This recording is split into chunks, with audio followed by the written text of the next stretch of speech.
मुंबईकरांसाठी आजची सकाळ अत्यंत मनस्ताप देणारी ठरली आहे। न्यायालयाच्या अंतरिम आदेशाला बाजूला सारत बेस्टच्या तब्बल 23,000 कर्मचाऱ्यांनी काल मध्यरात्री 12 वाजेपासून बेमुदत संपाची हाक दिली आहे।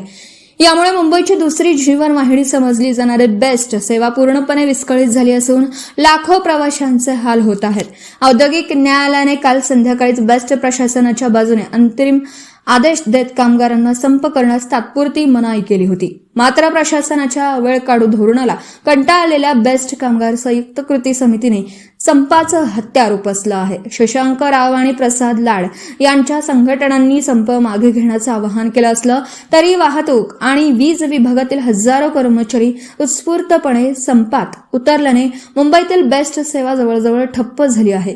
या संपाची पूर्वकल्पना नसलेल्या मुंबईकरांना ऐन सकाळी कामावर निघताना मोठा फटका बसला।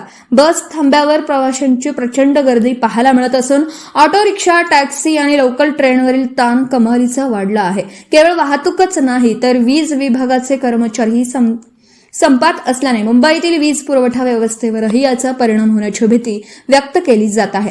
बेस्ट कर्मचाऱ्यांच्या प्रमुख मागण्या काय आहेत त्यावर एक नजर टाकूयात।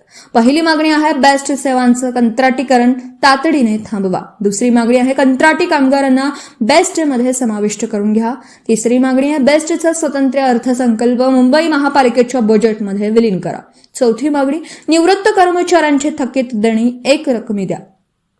या संपावर कृती समितीने स्पष्ट केलं आहे की आम्ही न्यायालयाच्या आदेशाचा आदर करतो, पण कोर्टाने प्रशासनाला आमच्याशी चर्चा करण्याचेही निर्देश दिले आहेत।